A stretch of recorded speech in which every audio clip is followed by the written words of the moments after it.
नमस्कार मु ज्योतिष प्रशांत आपण को मोर ये यूट्यूब चैनल को स्वागत करुच्ची।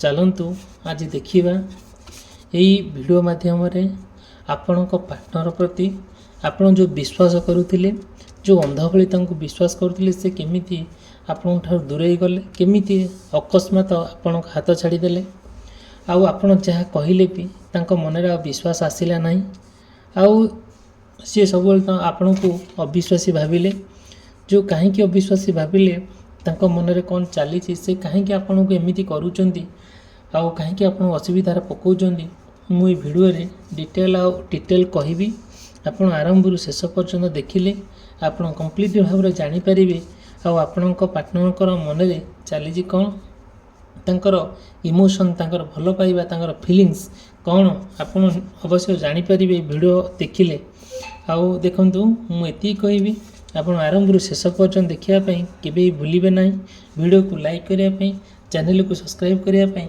आउ केवे भी भूलिबे ना मु चाहूँगी यही धरापृष्ठ दुनिया रे ये आधुनिक दुनिया रे ये डिजिटल समय आपण सहित मु गोटे परिवार है कि आम रहिबा जदियो मो चैनल को आप सब्सक्राइब करती आउ मोर प्रत्येक दिन मु वीडियो अपडेट करे आपण किंबा आपण पार्टनर आपण कंप्लीट भाव में वीडियो को देखिए अवश्य आपण को ये वीडियोटी आपण को भल लगे आपण किसी ना किसी ये वीडियो शिखिपारे जदि भी किसी आपणकर सेमती मन में थाए कि प्रोब्लेम थाए आप दैनंदिन जीवन में व्यक्तिगत समस्या हो किंबा आपण लाइफ पार्टनर को लेकिन हो किंबा आपणकर रोगग्रस्त होती कि अन्य प्रोब्लेम जहाँ भी थिले बेपार बाणिज्य करने चाहूँगी आपण को मु कंप्लीट भाव में मोर पर्सनालिटी माध्यम आपण को मु सब कहबी तार रेमेडीज देवी आपण बट देखा जाना पड़ो जे आपणकर कौन सब प्रोब्लेम आपण अच्छा ठीक अच्छे आम आरंभ करवा देखु जदियो आम भिडियोटी आरंभ करने पूर्वर आम जाना आम फास्ट कहबी कि आप पार्टनर जो आपण पार्टनर को आप जमीती अंध भली विश्वास करुले सी आपण सहित अविश्वास काम कले आपण को अधारू आप हाथ छाड़ीदे जोटा कि कंप्लीटली भाव में आपण पार्टनर भितर आउ कि रहा ना सब बेले से कथा को भाविकी आप दुख कष्ट जंत्रणा आउ समयटा को अतिबाहित कले जीवन तिल तिल करी आपण समयटा को बहुत दुख कष्ट आपण अतिबाहित कले कौन कहबी आपण मैंने जानती जे तुम मैंने जड़े जड़े साधारण मनीष आमर भी इमोशन अच्छी आमर भी भल पाइबा अच्छी आमर भी राग अच्छी अहंकार अच्छी सबकि अच्छी आ जदि भी थिले भी आम सहित जहाँ है आपण सहित जहाँ सी कले कि ठीक कले ना आपण पार्टनर सहित आपण सहित आप पार्टनर जहाँ कले ना कि ठीक कले ना जदि भी से चाहूँगी कि आपन को असुविधार पकाइवाई आपण को असम्मान करने आपण को अपमानित करने आउ विभिन्न प्रकार चालाकिया कथा आपन कहते विभिन्न प्रकार नुआ जिनस नुआ ढंगर कथा कहते जोटा धीरे धीरे आपण पार्टनर भितर किछिटा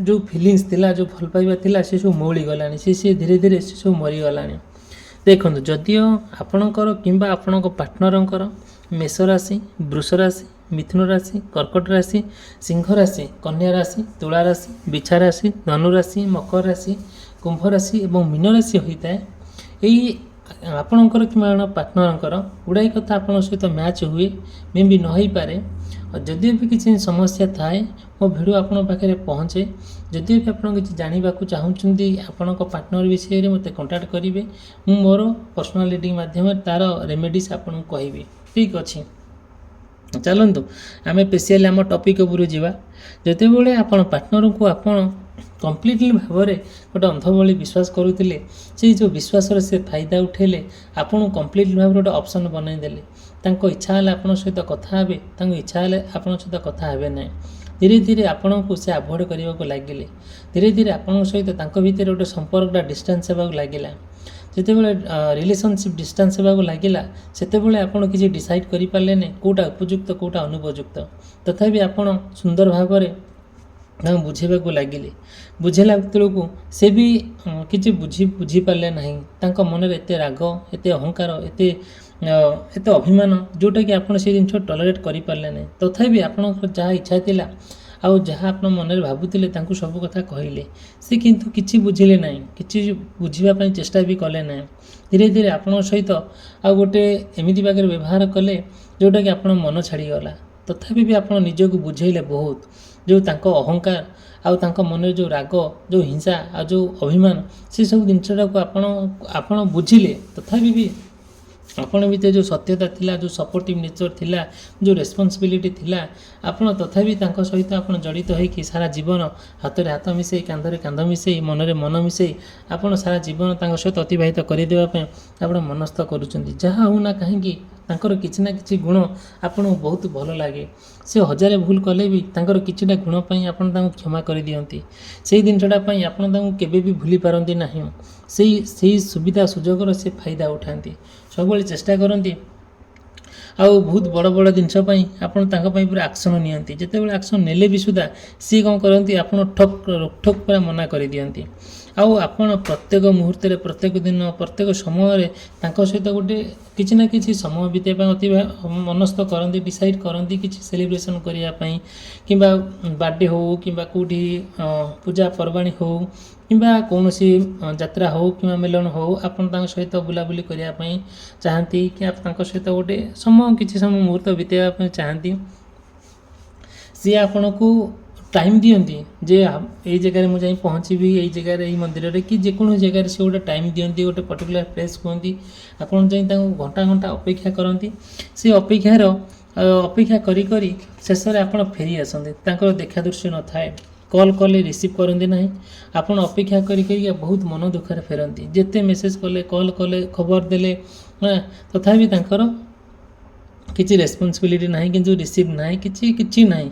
ସେ କଥାକୁ ନେଇକି ଆପଣ ବହୁତ ଷ୍ଟ୍ରେସ୍ରେ ରୁହନ୍ତି, ବହୁତ ମନ ଦୁଃଖରେ କରନ୍ତି। ସତେ ଯେମିତି ଲାଗେ ଆପଣଙ୍କଠାରୁ କିଏ ଆପଣ କ'ଣ ଗୋଟେ ବଡ଼ ଜିନିଷ ହରାଇ ବସନ୍ତି। ଦେଖନ୍ତୁ, ଆପଣ ତ ଭିଡ଼ିଓ ଦେଖୁଛନ୍ତି, ଆପଣଙ୍କର ଏଇ ଭିଡ଼ିଓଟି କାମରେ ଲାଗୁଛି ସତ, କିନ୍ତୁ ଆପଣ ମୋ ଚ୍ୟାନେଲକୁ ସବସ୍କ୍ରାଇବ୍ କରିବା ପାଇଁ କେବେ ବି ଭୁଲିବେ ନାହିଁ। କାହିଁକି ନା ମୁଁ ଆପଣଙ୍କୁ ଆରମ୍ଭରୁ କହିଛି, ମୁଁ ଆପଣଙ୍କ ସହିତ ଜଡ଼ିତ ହୋଇକି ରହିବି। ଆଉ ଯାହା ସମସ୍ୟା ଅଛି ସେ ସମସ୍ୟାର ସମାଧାନ ବାଟ ଆପଣଙ୍କୁ ଦେଖେଇବି। ବଟ୍ ଆପଣ ମୋ ଚ୍ୟାନେଲକୁ ଯଦି ସବସ୍କ୍ରାଇବ୍ କରନ୍ତି, ମୋ ଭିଡ଼ିଓକୁ ଯଦି ଦେଖନ୍ତି, ଯାହା ଆପଣଙ୍କର ମନରେ ପ୍ରଶ୍ନ ଅଛି ମୋତେ କମେଣ୍ଟ ମାଧ୍ୟମରେ ହେଉ କିମ୍ବା ମେସେଜ୍ କରିପାରନ୍ତି, କଲ୍ କରିପାରନ୍ତି। ଆପଣଙ୍କ ଇଚ୍ଛା, ଯାହା ଇଚ୍ଛା ଅଛି ମୋତେ କହିପାରନ୍ତି, କି ଆପଣ ମୋ ସହିତ କଣ୍ଟାକ୍ଟ କରିପାରନ୍ତି। ଏଥିରେ ତିଳେ ମାତ୍ର ସନ୍ଦେହ ନାହିଁ। ଠିକ୍ ଅଛି, ଚାଲନ୍ତୁ ଯିବା। ଯେତେବେଳେ ଦୀର୍ଘ ସମୟ ଧରିକି ଆପଣ ଅପେକ୍ଷା କରନ୍ତି, ସେ ଆଉ ଆସନ୍ତି ନାହିଁ, ଆଉ ଆପଣ ଯେତେ ବି କଲ୍ କଲେ, ଯେତେ ବି ମେସେଜ୍ କଲେ, ସେ କିଛି ରେସ୍ପଣ୍ଡ ବି କରନ୍ତି ନାହିଁ। ଆପଣ ତାଙ୍କ ସାଙ୍ଗକୁ ହେଉ କିମ୍ବା ତାଙ୍କର ଘର ପାଖର ପିଲା ହେଉ, ଯିଏ ଆପଣଙ୍କ ସହିତ କ୍ଲୋଜ୍, ଆପଣଙ୍କ ଭଲ ପାଇବା, ତାଙ୍କ ଭଲ ପାଇବା, ଆପଣଙ୍କ ଭଲ ପାଇବା ଭିତରେ ସେ ଜାଣନ୍ତି, ଯିଏ ଆପଣଙ୍କୁ ସିକ୍ରେଟ୍ ସହକାରେ ଆପଣ ଯାହା ସହିତ ଖବର ଦେବା ନେବା କରନ୍ତି, ତାଙ୍କରି ହାତରେ ବି ଆପଣ ଫୋନ୍ କରି ବୁଝନ୍ତି। ଯେତେବେଳେ ଆପଣ ଫୋନ୍ କରି ବୁଝନ୍ତି, ସେ କ'ଣ କରନ୍ତି ନା, କିଛି ନଥାନ୍ତି, ତାଙ୍କ ଘରେ ନଥାନ୍ତି, କୁଆଡ଼େ ଯାଆନ୍ତି ତା ଠିକ୍ ନାହିଁ।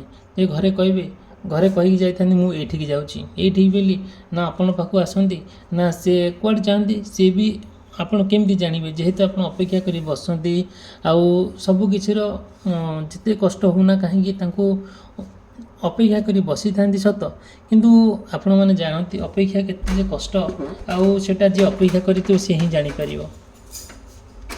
ଦେଖନ୍ତୁ, କମ୍ପ୍ଲିଟଲି ଭାବରେ ମୁଁ ଆପଣଙ୍କୁ କହିବି, ଏଇସବୁ ମନରେ ତାଙ୍କର ଯେଉଁ ଚିନ୍ତାଧାରା ଆସୁଛି କ'ଣ ପାଇଁ, ତାଙ୍କର ଯେଉଁ ମନୋଭାବ ଆଉ ତାଙ୍କର ଯେଉଁ ଚିନ୍ତାଧାରା, ଏଇସବୁ ଜିନିଷ ଆପଣଙ୍କୁ ଭଲ ଲାଗୁନାହିଁ।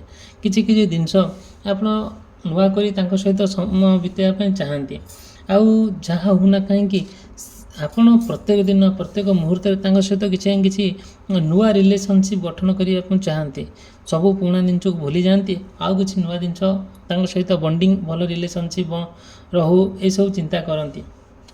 ହେଲେ କ'ଣ ହେବ, ସେ ସେତିକି ଆପଣଙ୍କୁ ସ୍କୋପ୍ ଦିଅନ୍ତି ନାହିଁ। ଆଉ ଯାହା ବି ଆପଣ ଗୋଟେ ଚଏସ୍ କରନ୍ତି ତାଙ୍କ ସହିତ ସେୟାର କରିବା ପାଇଁ, ତାଙ୍କ ସହିତ ସମୟ ବିତାଇବା ପାଇଁ, ଆଉ ତାଙ୍କୁ କିଛି ଗିଫ୍ଟ ଦେବା ପାଇଁ, କିଛି ଜିନିଷ ମନରେ ଯାହା ଆସିଲେ ବି ତାଙ୍କ ସହିତ ଯେତେବେଳେ ଆପଣ ନେଇକି ତାଙ୍କୁ ଦିଅନ୍ତି ନା, ସେ ଠକ୍ କିନା ମନା କରିଦିଅନ୍ତି। ଏମିତି ପାଖରେ ମନା କରନ୍ତି ଯେ ଯେମିତି ଆପଣ ସତେ ଯେମିତି ତାଙ୍କୁ ଦାନ କରୁଛନ୍ତି ସେମିତି ଫିଲ୍ ହୁଏ। କିନ୍ତୁ ସେ ଯେଉଁ ଜିନିଷ ଗୁଡ଼ା ଆପଣଙ୍କୁ ବହୁତ କଷ୍ଟ ଲାଗେ, ବହୁତ ଖରାପ ଲାଗେ। ଆଉ ଆପଣଙ୍କର ଯାହା ଇଚ୍ଛା ଅଛି, ଯାହା ମନରେ ଗୋଟେ ଇଚ୍ଛା ହୁଏ, ଯାହା ଆପଣ ଭାବନ୍ତି ସବୁ କଥା ତାଙ୍କ ସହିତ ସେୟାର କରନ୍ତି। ସିଏ ମାନେ ହାପାଜାଲି ଗୋଟେ ମନ ଇଚ୍ଛା ମାନେ ମନରେ ଯେମିତି ତାଙ୍କଠାରୁ କିଏ 5 ଲକ୍ଷ ଆଣିଛି ଭାରି, ତାଙ୍କୁ ଯେମିତି କିଏ ବିପଦରେ ପକାଇ ଦେଇଛି, ତାଙ୍କୁ ଯେମିତି ରୋଗ ମାଡ଼ି ବସିଛି, ସେମିତି ସେ କଥା କହନ୍ତି ଯେଉଁଟା ତାଙ୍କର ଇଚ୍ଛା ନଥାଏ। ଆଉ ଯେତେବେଳେ ଏଇସବୁ ଜିନିଷ ଆପଣ ତାଙ୍କଠାରୁ ଦେଖନ୍ତି, ତାଙ୍କ ପାଖରୁ ମାନେ ଆପଣଙ୍କୁ ସେ କିଛି ଜିନିଷ ଭଲ ଲାଗେ ନାହିଁ, କ'ଣ କରାଯିବ? ଏଇସବୁ ଗୋଟେ ବଡ଼ ମିଷ୍ଟେକ୍ ଆପଣ ଲାଇଫ୍ରେ। ଆଉ ଯାହା ବି ଆପଣଙ୍କର ହଉ, ଯାହା ବି ଯେତେ କଷ୍ଟ ଆସୁ, ଯେତେ ଯାହା ଆସିଲେ ବି ଜୀବନରେ, ଯେତେ ଝଡ଼ ବତାସ ଆସିଲେ ବି, ଯେତେ ରାଗ ଅଭିମାନ ଆସିଲେ ବି, ସେସବୁ ଆପଣ ହୃଦୟ ଭିତରେ ଚାପି ଦେଇ ଆପଣ ତାଙ୍କ ସହିତ ନୂଆ ଜୀବନ, ନୂଆ ସମୟ ଆଉ ନୂଆ କାହାଣୀ ଆରମ୍ଭ କରିବା ପାଇଁ ଚେଷ୍ଟା କରନ୍ତି। ତାଙ୍କୁ ସବୁର ଯାହା ଅଛି ସମସ୍ୟା, ସେ ସମସ୍ୟାକୁ ମାନେ ପାଦରେ ଆଡ଼େଇ ଦେଇ ତାଙ୍କ ସହିତ ଆଉ ବିତେଇବା ପାଇଁ, ସମୟ ବିତେଇବା ପାଇଁ ଆପଣ ଡିସାଇଡ଼୍ କରିନିଅନ୍ତି। ଯେତେବେଳେ ଦେଖିବେ ଆଉ ତାଙ୍କୁ ଆପଣ ଭଲ କୁହନ୍ତୁ, ଖରାପ କୁହନ୍ତୁ, ସବୁବେଳେ ନା ଆଉ ସେ କଥାଟାକୁ ଜମା ସଡନ୍ଲି ବୁଝନ୍ତି ନାହିଁ। ଆପଣ ଯେତେ ବିପଦ ଆସିଲେ ବି, ଯେତେ ଲୋକ ଆପଣଙ୍କୁ ନିନ୍ଦା କଲେ ବି, ଅପବାଦ କଲେ ବି, ଆପଣ ତାଙ୍କୁ ବହୁତ ଆୱାରନେସ୍ କରାନ୍ତି, ତାଙ୍କୁ ସବୁବେଳେ ଇଣ୍ଡିକେଟ୍ କରାନ୍ତି ଯେ ଦେଖ ଏଇ ଜିନିଷ କଲେ ଖରାପ, ଏଇ ଜିନିଷ କଲେ ଭଲ। ସେ ଜିନିଷକୁ ଜମା ବି ବୁଝନ୍ତିନି। ଧୀରେ ଧୀରେ ଆପଣଙ୍କ ଠାରୁ ସେ ଦୂରେଇ ଯିବା ପାଇଁ ବହୁତ ମନସ୍ଥ କରନ୍ତି। ଆଉ ସେ ବିଶ୍ୱାସରେ ବିଷ ଦେଲା ଭଳି ସେ କାର୍ଯ୍ୟ କରନ୍ତି, ଯେଉଁଟାକି କିଛି ଭଲ ଲାଗେ ନାହିଁ, କିଛି ବି ଭଲ ଲାଗେ ନାହିଁ ଆପଣଙ୍କୁ। କ'ଣ କରାଯିବ? ସେ ଭଲ ନ ଲାଗିଲେ ବି ତାଙ୍କ ସହିତ ଆପଣ ଗୋଟେ ସମୟ ବିତେଇବା ପାଇଁ, ଜୀବନସାଥୀ କରିବା ପାଇଁ, ଆଉ ଜୀବନର ଶେଷ ନିଶ୍ୱାସ ପର୍ଯ୍ୟନ୍ତ ତାଙ୍କ ସହିତ ରହିବା ପାଇଁ ଗୋଟେ ଡିସାଇଡ଼୍ କରନ୍ତି। ଜୀବନରେ ଏମିତି ଆସୁ, ଯାହା ଆସୁନା କାହିଁକି, କିନ୍ତୁ ତାଙ୍କ ସହିତ ଆପଣ ରହିବା ପାଇଁ ଗୋଟେ ଡିସାଇଡ଼୍ କରିନିଅନ୍ତି। ଆଉ ସବୁବେଳେ ନା ଗୋଟେ ଆପଣଙ୍କର ପ୍ରେମର ଗୋଟେ ନୂଆ ଢାଞ୍ଚା ଦିଅନ୍ତି, ଆଉ ଗୋଟେ ନୂଆ ରୂପ ଦିଅନ୍ତି। ରାଗ ହେଉଛି ଭୁଲିଯା, ଅଭିମାନ ହେଉଛି ତାକୁ ଦୂରେଇ ଦିଅ। ଏମିତି ସବୁ ଫିଲିଙ୍ଗସ୍ ଯାହା ବି ଆସୁଛି, ଆପଣ ଫିଲିଙ୍ଗସ୍ ଗୁଡ଼ା ଆପଣ ଦୂରେଇ ଦେଉଛନ୍ତି, କିନ୍ତୁ ତାଙ୍କ ସହିତ ଜଡ଼ିତ ହୋଇକି ରହିବା ପାଇଁ ଆଉ ଡିସାଇଡ଼୍ କରୁଛନ୍ତି। ଦେଖନ୍ତୁ, ଯେତେବେଳେ ଆପଣଙ୍କ ମନୋଭାବ ତାଙ୍କ ପ୍ରତି ସମ୍ପୂର୍ଣ୍ଣ ଭାବରେ ଗୋଟେ ନୂଆ ରୂପ ଆଣି ଦେଉଛି, ସେଇଟା କ'ଣ କରାଯିବ? ଆଉ ସିଏ ସେତିକି ବୁଝୁନାହାନ୍ତି, ସେତିକି ସିଏ ଆପଣଙ୍କୁ ନିଜର ବୋଲି ଭାବୁନାହାନ୍ତି। ଆଉ ଯେତେବେଳେ ଆପଣ ବହୁତ ବିଶ୍ୱାସ କରିଛନ୍ତି ସତ, କିନ୍ତୁ ଆପଣଙ୍କ ହାତ ଛାଡ଼ି ଦେଇଛନ୍ତି, ଆଉ କ'ଣ କରାଯିବ? ବିଶ୍ୱାସ ମିଳଇ ହରି। ଆଉ ଯେତେବେଳେ ଗୋଟେ ମନ ଭିତରେ ଗୋଟେ ମଣିଷ ପ୍ରତି ମଣିଷର ବିଶ୍ୱାସ ଆସେ, ସେତେବେଳେ ସବୁ କିଛି ପରିବର୍ତ୍ତନ ହୋଇଯାଏ। ଆଉ କାହିଁକି କେଜାଣି ଏଇସବୁ ଯେତେବେଳେ ସମସ୍ୟା ଆସିକି ପହଞ୍ଚି ଯାଉଛି, ଗୋଟେ ମଣିଷ ସଡନ୍ଲି ପରିବର୍ତ୍ତନ ହୋଇଯାଉଛି। ଯେଉଁ ପରିବର୍ତ୍ତନ ଆପଣ କିଛି ବି, ସେ ପରିବର୍ତ୍ତନ ଏମିତି ଏକ ପରିବର୍ତ୍ତନ, ମୂଲ୍ୟହୀନ ପରିବର୍ତ୍ତନ। କ'ଣ କରାଯିବ? ଆଉ ଆପଣ ତ ଗୋଟିଏ ମାୟାଜାଲ ଭିତରେ ପଶି ଯାଇଛନ୍ତି, ଗୋଟେ ଜଙ୍ଗଲ ଭିତରେ ପଶି ଯାଇଛନ୍ତି। ଆଉ ଭାବି ପାରୁନାହାନ୍ତି ସେ ଜଙ୍ଗଲ ଭିତରେ ବାହାରିବେ କେମିତି। ଆପଣ ଗୋଟିଏ ଜାଗାରେ ପହଞ୍ଚି ଯାଉଛନ୍ତି, ଆଉ ସେଇ ଗୋଟେ ଜାଗାରେ ପହଞ୍ଚିଲା ବେଳକୁ ଚତୁର୍ଦିଗକୁ ଆଉ ରାସ୍ତା ଅଛି। କେଉଁ ରାସ୍ତାରେ ଯିବେ ବୋଲି ଆପଣ କିଛି ଡିସାଇଡ଼୍ କରିପାରୁନାହାନ୍ତି। ଆଉ 12 ଆଡ଼ୁ 17 ପଟା ହେଇଯାଉଛନ୍ତି। କାହିଁକି ନା ପାର୍ଟନରଙ୍କ ପାଇଁ। ଯେତେବେଳେ ପାର୍ଟନର, ଆପଣ ସବୁବେଳେ ଚାହାନ୍ତି କି ଗୋଟିଏ ସୋଲମେଟ୍ ହେବା ପାଇଁ, ପରସ୍ପର ଭିତରେ ଗୋଟେ ସ୍ନେହ, ମମତା, ଆଦରତା, ଭଲ ପାଇବା ଗୋଟେ ସୃଷ୍ଟି ହେଉ। ସିଏ ଆପଣଙ୍କର କେୟାର କରନ୍ତୁ, ଆପଣ ତାଙ୍କର କେୟାର କରନ୍ତୁ। ସିଏ ଆପଣଙ୍କୁ ଭଲ ପାଆନ୍ତୁ, ଆପଣ ତାଙ୍କୁ ମଧ୍ୟ ଭଲ ପାଆନ୍ତୁ। ଆଉ ଏଇଭଳିଆ ଆପଣଙ୍କର ମନୋଭାବ। କ'ଣ କରାଯିବ? ସେଇ ମନୋଭାବତା ଏମିତି ବାଗରେ ହେଇଯାଏ ଯେଉଁଟାକି କିଛି କରିବି ହୁଏ ନାହିଁ। ଠିକ୍ ଅଛି, ଦେଖନ୍ତୁ, ମୁଁ ଆପଣଙ୍କୁ ମୋର ଏଇ ଭିଡ଼ିଓ ମାଧ୍ୟମରେ ଯାହା ବି ସବୁ କହିଲି, ଆପଣଙ୍କୁ ହୁଏତ ଭଲ ଲାଗିପାରେ, ନ ଭଲ ଲାଗିପାରେ, କିନ୍ତୁ ଗୋଟିଏ ଆପଣ ଆକ୍ସନ୍ ନେବେ। ଲାଇକ୍ କରନ୍ତୁ, ଡିସଲାଇକ୍ କରନ୍ତୁ, ବଟ୍ ଚ୍ୟାନେଲକୁ ସବସ୍କ୍ରାଇବ୍ କରିବା ପାଇଁ କେବେ ବି ଭୁଲିବେ ନାହିଁ। କିଛି ନା କିଛି ଆପଣ ମୋତେ କମେଣ୍ଟ ମାଧ୍ୟମରେ କୁହନ୍ତୁ, ଆପଣଙ୍କର କେଉଁଟା ଅସୁବିଧା ହେଉଛି, ଆଉ ମୋର କେଉଁ କଥାଟା ଆପଣଙ୍କୁ ଭଲ ଲାଗୁନି, କେମିତି କହିଲେ ଆପଣଙ୍କୁ ଭଲ ଲାଗିବ, ଆଉ କ'ଣ ସବୁ ଆପଣ ଚାହୁଁଛନ୍ତି ମୁଁ କେଉଁ ଟ୍ରେଣ୍ଡିଂରେ କରିବା ପାଇଁ, ଆପଣ ମୋତେ କଣ୍ଟାକ୍ଟ କରନ୍ତୁ। ଆଉ ମୋର ଭିଡ଼ିଓ ମାଧ୍ୟମରେ କମେଣ୍ଟ କରନ୍ତୁ, କାହିଁକି ନା ଆପଣ କମେଣ୍ଟ କଲେ ମୋତେ ଗୋଟେ ପ୍ରୋତ୍ସାହନ ମିଳୁଛି ଯେ ମୋର ଏମିତି ହେବା ଦରକାର, ସେମିତି ହେବା ଦରକାର। ମୋର ଅଡ଼ିଏନ୍ସମାନଙ୍କୁ ଆଉ ଆପଣମାନଙ୍କର ଭିଡ଼ିଓଟି ଯେହେତୁ କାର୍ଯ୍ୟରେ ଲାଗୁଛି, ମୁଁ ଆଉ ଟିକେ ଭଲ କରିବା ପାଇଁ, ଯେଉଁଟାକି ଆପଣମାନଙ୍କ ପାଇଁ ସୁଇଟେବୁଲ୍ ହେବ, ଆପଣଙ୍କ ପାଇଁ ଠିକ୍ ହେବ ବୋଲି ମୁଁ ଭାବିବି। ଆଉ ଠିକ୍ ଅଛି, ଆମେ କଣ୍ଟିନ୍ୟୁ ତ କରିବା। ଆଉ ଦେଖନ୍ତୁ, ଶେଷରେ କହିବି, ଯେଉଁ ବିଶ୍ୱାସ ଯେଉଁ ବିଶ୍ୱାସ କରିକି ଆପଣ ଶେଷ ପର୍ଯ୍ୟନ୍ତ ଚାଲିଲେ ଅଧାରୁ ଆପଣଙ୍କ ହାତ ଛାଡ଼ିଦେଲେ ସେଇଟା କିଛି ଠିକ୍ ହେଲାନି। ଯେଉଁ ଠିକ୍ଟା ହେଲା ନାହିଁ, ଠିକ୍ ହେଲାନି ତ ହେଲାନି, ସିଏ ଅନ୍ୟ କେଉଁଠି ଯାଇକି ସେମିତି ତାଙ୍କର ମନରେ ପ୍ଲାନ୍ କରିକି ଆପଣଙ୍କଟା ଛାଡ଼ି ଦେଇକି ଆଉ କାହା ସହିତ ଯାଇକି ରହିଲେ କି କ'ଣ ଏମିତି ବୋଧେ ବିଭିନ୍ନ ପ୍ରକାର କଥା ଚାଲିଲା। ଯେତେବେଳେ ଏସବୁ ଜିନିଷ ପ୍ରତି ଆପଣ ଭାରି ଗୁରୁତ୍ୱ ଦେଲେ, ଧୀରେ ଧୀରେ ଆପଣ ତାଙ୍କ ଭିତରେ ଯେଉଁ ସମ୍ପର୍କଟା ଥିଲା ସେ ସମ୍ପର୍କ ଧୀରେ ଧୀରେ ମଳିନ ପଡ଼ିଲା। ଧୀରେ ଧୀରେ ତାଙ୍କ ଭିତରେ ଆପଣଙ୍କ ଭିତରେ ସମ୍ପର୍କ ଗୋଟେ ଷ୍ଟପ୍ ହେଲା, ଯେଉଁଟାକି ମନରେ ଆଉ ବହୁତ ରାଗ ଆସିଲା। ରାଗ ଅଭିମାନରେ ମଣିଷ ବହୁତ କିଛି କରିଦିଏ। ଆପଣ ବହୁତ କିଛି ଖରାପ କାମ କଲେ, ଯେଉଁଟାକି ତାଙ୍କର ସିଏ କିଛି ଭଲ କଲେନି ଆପଣଙ୍କ ସହିତ, କି ଆପଣ ବି ତାଙ୍କ ସହିତ ଭଲ କରିବା ପାଇଁ ଆଉ ମନରେ ଯେଉଁ ରାଗ ଆସିଲା ସେଟାକୁ ଆପଣ କଣ୍ଟ୍ରୋଲ୍ କରିପାରିଲେନି। ବହୁତ କଷ୍ଟରେ ଆପଣଙ୍କ ଭଗବାନ ଦୟାରୁ, ଈଶ୍ୱରଙ୍କର ଦୟାରୁ ଆପଣ ସେ ଜିନିଷଟାକୁ କଣ୍ଟ୍ରୋଲ୍ କଲେ ସତ, କିନ୍ତୁ ଆପଣ ତାଙ୍କୁ ପାଇପାରିଲେ ନାହିଁ। ଆଉ ଆପଣ ବି ବହୁତ କସରତ କରୁଛନ୍ତି ତାଙ୍କୁ ପାଇବା ପାଇଁ। ଠିକ୍ ଅଛି, ଆପଣ ପାଇବେ କି ନ ପାଇବେ ସେଇଟା କଥା ବଡ଼ କଥା ନୁହେଁ। ଆଉ ଯାହା ଭାଗ୍ୟରେ ଯିଏ ଅଛି ସିଏ ଆସିବ ତ ସତ, କିନ୍ତୁ ଆମେ ଚାହିଁବା କ'ଣ ପାଇଁ ଆମେ ହଠାତ୍ ତାଙ୍କ ସହିତ ଭୁଲିଯିବା ହେଲା। ଆମେ କେବେ ଭୁଲିବା ନାହିଁ, ସବୁବେଳେ ତାଙ୍କ ସହିତ ଜଡ଼ିତ ହୋଇକି ରହିବା, ତାଙ୍କୁ ବୁଝେଇବା। ମଣିଷ ପ୍ରତ୍ୟେକ ଦିନ ପ୍ରତ୍ୟେକ ମୁହୂର୍ତ୍ତରେ ସବୁକିଛି ଭୁଲିଯାଇ ଏକ ନୂଆ ଜୀବନ ଆରମ୍ଭ କରିଥାଏ। ଆପଣ ଗୋଟେ ନୂଆ ଜୀବନ ଆରମ୍ଭ କରିବା ପାଇଁ ଆପଣ ବହୁତ ଟ୍ରାଏ କରୁଛନ୍ତି। ଠିକ୍ ଅଛି, ମୁଁ ନେକ୍ସଟ ଭିଡ଼ିଓରେ ଆପଣ କମ୍ପ୍ଲିଟ୍ ଭାବରେ ଗୋଟେ କନକ୍ଲୁଜନ୍ କଥା କହିବି, ଯେଉଁଟାକି ଆପଣ ପାର୍ଟନରଙ୍କୁ ଆପଣ ଆରାମରେ ପାଇପାରିବେ, ଗୋଟେ ସୁଖ ଶାନ୍ତିରେ ରହିବେ। ଆଉ ଭିଡ଼ିଓଟି ଯଦି ଭଲ ଲାଗୁଥାଏ ଚ୍ୟାନେଲକୁ ସବସ୍କ୍ରାଇବ୍ କରିବେ, ଭିଡ଼ିଓକୁ ଲାଇକ୍ କରିବା ପାଇଁ କଦାପି ଭୁଲିବେ ନାହିଁ। ଭିଡ଼ିଓଟି ଯଦି ସମାପ୍ତ କଲି ରହିଲି, ଧନ୍ୟବାଦ, ନମସ୍କାର।